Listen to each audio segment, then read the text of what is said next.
President Trump spends the day at the southern border in Texas with Governor Greg Abbott. Renewed interest now are on Biden's failing policies, and that is emerging. Tim Fox is going to check in a minute with a few of those reports. Democrats in the House of Representatives are launching yet another investigation into the Capitol riot on January the 6th. And attorney and Victory News contributor John Graves will join us a little later to discuss these and other stories, even some good news today. First, let's go to Mike Garofalo with today's top stories. Mike? And after Donald Trump's tour of the U.S.-Mexico border yesterday, he and Texas Governor Greg Abbott took part in a town hall on Fox News. The governor started by talking about how the Biden administration is not doing its job of securing the border.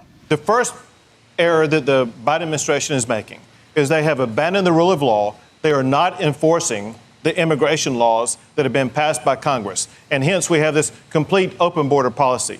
The states can make the same apprehensions that the Border Patrol can make, but we would just turn them over to the federal officials who believe in catch and release. So what Texas is doing, because I declared a disaster, the penalties have increased for anybody trespassing, anybody who vandalizes anything, and they're going to go to jail. We are working with sheriffs, many of these men and women in the White House behind me. So I want to be very clear here. So, Sean, real quick. Yeah. So what I've been working for the last several weeks with these sheriffs on, we're going to start arresting people, putting people behind bars, putting them in jail, not giving them the red carpet treatment that the Biden administration has been giving them.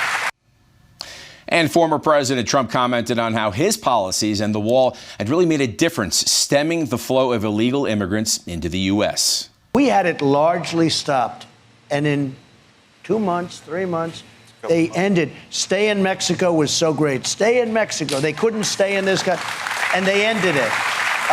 You take a look at the governor saying catch and release. I ended that. That's where you catch a criminal and you release them in our country. And then they're supposed to come back for a trial 3 years later. Louis Boebert, I would say they don't come back too often to trials, right? You would never see them. Is that correct, Louis? Louis is a great congressman, too.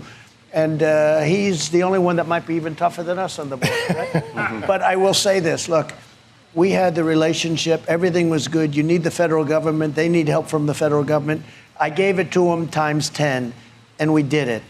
And then he comes in and he stops building the wall. All you needed was 2 more months, and we would have had it completed. Strong words there from the former president. Greg, I'm going to send it back to you. Mike, thank you. Tim Fox is at the U.S.-Mexico border covering yesterday's visit of President Trump and the contingent of GOP House representatives. Tim, let me pitch it to you. Tim? All right, Greg, thank you. We are standing in front of that Trump border wall just a few miles down the road from where we were yesterday when President Trump and Governor Abbott delivered those remarks you saw a moment ago. And, of course, you and Mike have both alluded to that large contingent of Republican lawmakers that were a part of that tour yesterday. We spoke with several of those lawmakers, including a friend of Victory News, Lauren Boebert. Here are a few of those words right here. The president and vice president keep saying we need to get to the root cause of this. What, in your estimation, is the root cause? The root cause is at 1600 Pennsylvania Avenue in Washington, D.C. That is the root cause of this problem, and it started on January 20th. Biden ended construction, halted construction of this border wall, securing our nation. It put us at a complete national security risk. And in the midst of a pandemic, talking with Border Patrol agents, they do not test a single immigrant that comes into their facility. They are not tested until they enter into the HHS facilities, sometimes 21 days later. And even then, we're hearing results of 25% positive tests. So now we're getting threats of the Delta variants and this and that. We have a crisis here at the border. They shut down America, but this is allowed to remain open, and the American people are left vulnerable. So I don't want to hear another darn thing about Americans having to shut down their businesses when we can't even secure our southern border. We spoke to several more lawmakers there yesterday. We hope to bring you some of that sound a little later on, but for now, I'll send it back to you, Greg. All right, Tim, thank you so much. Come back to you there in just a moment. Let's have a little bit of good news. You ready for this? We've been watching the count there in Maricopa County in Arizona. Well, the Supreme Court has ruled Arizona election laws are not discriminatory. That was the ruling that was handed down today from the U.S. Supreme Court. The case dates back to 2016 when the Democratic Party filed a lawsuit that sought to ease Arizona's restrictions on things like ballot harvesting and assigned precinct voting. While the U.S. District Court sided with Arizona, the appeals court decided in favor of the Democrats. In today's Supreme Court decision, Justice Samuel Alito wrote for the 6-3 majority vote, 6-3. Arizona law, I quote, generally makes it very easy to vote. All voters may vote by mail or in person for nearly a month before Election Day. Alito was joined by the court's 5 other conservative justices. All right, I want to bring in attorney, Victory News contributor John Graves. John Graves, that's a big ruling from the Supreme Court. That is good news. In a world with a lot of bad news that's out there, this is incredible news. And even though the Supreme Court is not perfect on a lot of moral issues of the day, they are very, very strong and now stably 6-3 for religious freedom. And that is great news. There's been a lot of talk about H.R. 1, Greg, now trying to pivot and call it the John Lewis Act and kind of bootstrap it back in. And I can break down the analysis for you, but this is a massive decision that is good news for people of faith and people who want rules to be followed. Right. Okay, so they keep calling it voter suppression. That's what the liberal media calls it. It's not that. It's voter integrity laws, trying to shore up each state, which is what they're supposed to do constitutionally. Georgia is in a lawsuit right now with the Department of Justice. This really, to me, makes Major League Baseball, when they pulled out of the All-Star game in Atlanta, Coca-Cola condemning what happened in Georgia. This ruling may set precedents for their premature decisions they made. Your thought? You're exactly right. So basically, to summarize a complex legal thing, the John Lewis bill, the voting, the nationalizing of making it easier to cheat, like it happened in 2020, that the Democrats are trying to put through Congress right now. Number one, they can't get past the 60-vote filibuster. So they're trying to do the budget reconciliation and get past 50. But what this does is the third line of defense is really now the first line of defense. The Supreme Court, in a decision in 2013, struck down, with Roberts leading it, in a 5-4 opinion that, hey, the world has changed. We're not living in 1965 with separate bathrooms. That was wrong, and we fixed it. We corrected it. The world's very different. Now, it's not 5-4. It is 6-3 because Ginsburg has been replaced with Amy Coney Barrett. And so for religious freedom issues and for voter integrity issues, this is massive. It is massive. And you mentioned the Senate, the Congress right now is trying to push through SR1 or SB1, where they want to make elections federal. Does this strike at that? It absolutely does, Greg. And what a lot of people don't understand is they're worried about that threat. This kind of hits it in front because this is based on a 2016 law. They're now trying to do a 2020 law to federalize it. And they call it, they always use the wrong names to deceive people. They call it ballot harvesting. It's ballot trafficking. It's making it easier when you mass mail everybody and you don't know who's returning it. You remove voter ID, which, by the way, the latest poll says 80% of America wants you to know that it's you that's voting and you're a citizen. And so this strikes a blow at that because they always try to bootstrap, oh, it's racism, it's racism, it's racism. Well, when you don't have real racism like you had in 1965, now they have to create a brand new, oh, it's systemic racism. Oh, it's white privilege. Oh, the only real racism is against people who are white and particularly males. That's what the whole critical race theory and all that is. What this is saying is, no, you can't do that. You have to show something more than just alleging something that has no facts whatsoever in the culture we now live in. And Roberts, in that 2013 opinion, said that the world is different than it was 40 years ago. How much more true is that now, 8 years later? And the opinion wasn't 5-4, now it's 6-3. All right. So we're going to keep track of that. There's another ruling that just came down concerning nonprofit groups in California. I'll come back to you in just a moment. Mike, let's go to you. Greg, the House has launched a new investigation of the overrunning of the U.S. Capitol that took place on January 6th. Lawmakers approved a special committee on Wednesday to probe what really happened that day. The vote on a resolution to form the new panel fell mostly along party lines, with Republicans objecting that majority Democrats would be in charge. The vote came after Senate Republicans blocked the creation of an independent commission that would have been evenly split between Democrats and Republicans. And we just learned this morning that House Speaker Nancy Pelosi has appointed Republican Liz Cheney to that panel. And meanwhile, members of the Black Caucus are pushing Democrats to continue to federalize the election process. Listen to Congresswoman Joyce Beatty eagerly discuss the potential passage of the John Lewis Voting Rights Act. Tonight, we want it on the record that we are asking that they end their hearings during the July committee work week. We cannot wait to October or November for the John Lewis Voting Rights Act. The push comes as Democrats cry foul while states around the country, virtually all of them led by Republicans, are racing to adopt new voter security laws. The push for quick action on voting rights and the press conference that announced it are part of a broader CBC effort to ensure that their legislative priorities are not overlooked in the mad dash to accomplish the ambitious legislative agenda of the new Biden administration. And speaking of election integrity, Pennsylvania's Democratic Governor Tom Ford vetoed a GOP-backed election bill that would have provided security in the voting process, something that Republicans were trying their best to convey. Our current voter registration system is outdated, and that the voter rolls are plagued with problematic issues. The bill passing both the state's House and Senate, Ford took to Twitter to announce that he was ignoring the will of the electorate and vetoing that bill. The proposed legislation, called the Voting Rights Protection Act, would have required voters to show ID during every election, codified early voting, established new security rules for drop boxes, and allowed voters to fix mail-in ballots with missing signatures. Greg, I'm going to send it back to you. Thanks, Mike. As we reported yesterday on Victory News, the Pennsylvania Supreme Court overturned Bill Cosby's 2018 conviction for drugging and sexually assaulting Andrea Constand in 2004. Shortly after his release, Cosby tweeted about his innocence, although the Pennsylvania Supreme Court ruling never said he was innocent. The court ruling said it released him due to an agreement with a previous prosecutor which prevented Cosby from being charged for allegedly drugging and molesting her.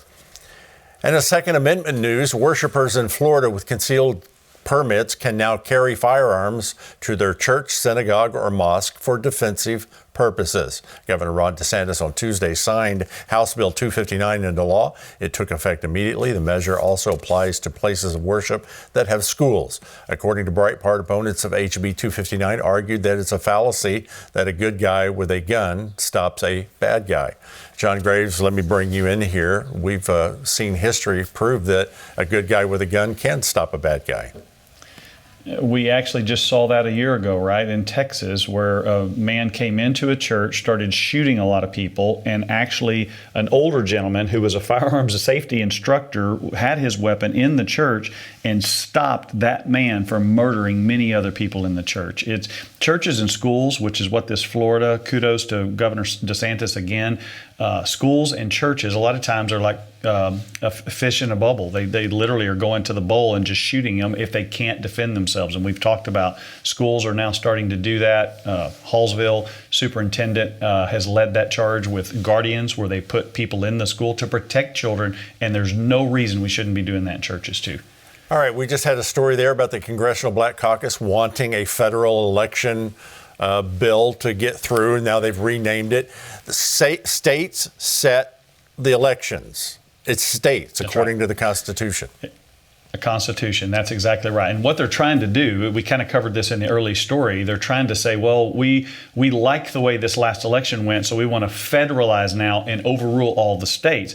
Well, the states have kind of timidly started taking some steps, because there's even a debate on the right or with the Republicans of how secure it really was. What all of us should want is for it to be easy for a citizen to vote based on the state laws, but very, very hard, even harder and harder and harder to cheat with all the drop boxes boxes and all the ballot harvesting that we know went on. And now there's real audits happening and real legislation that's happening. And that Supreme Court decision is really a death blow to these efforts of the radical left to basically take over the country by controlling states. I pray you're right. I agree with that. Okay, let's go to this January 6th. The House has now formed a committee to investigate January 6th. They immediately put up a wall around the Capitol. Tim's standing in front of a wall that's not finished.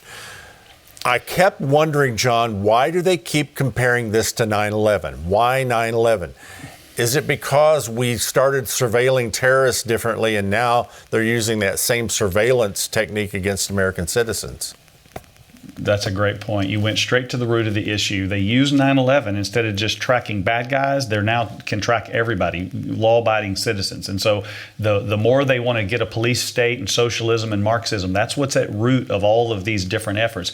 I just hope when a tsunami happens in the 2022 election that there's enough political will to expose what finally happened. One of the key senators literally said 38% of the people were waved in by Capitol Police to the Capitol. They didn't come with arms. They didn't come, do it. Clearly, there's bad actors on both sides, the radical left, radical right. Those people need to be the focus, not people who came to hear the president speak or were waved into the Capitol. Right. I've been going over it in my mind, relooking at notes that I took on that day as we had Tim Fox was there live, Mike Garofalo was with us, and things that reporters said to Mike, things that Tim witnessed with our own eyes. It's interesting. Yeah.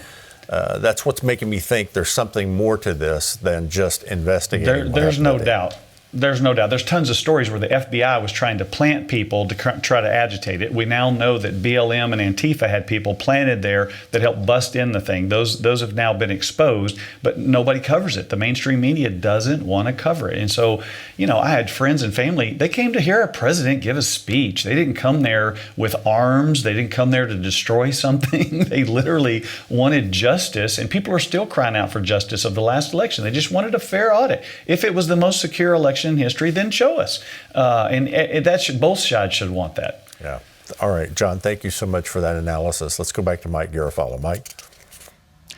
Greg, for those of us on a budget, those trips to the gas station are getting painful. AAA says gas prices are at a 7-year high, with the average price for a gallon of regular at $3.11 and rising. Over the 4th of July holiday weekend, more than 43 million Americans are expected to hit the roads. And if you happen to live in California, Governor Gavin Newsom has an extra gift for you. His 5-cent tax hike on fuel kicks in on July 1st.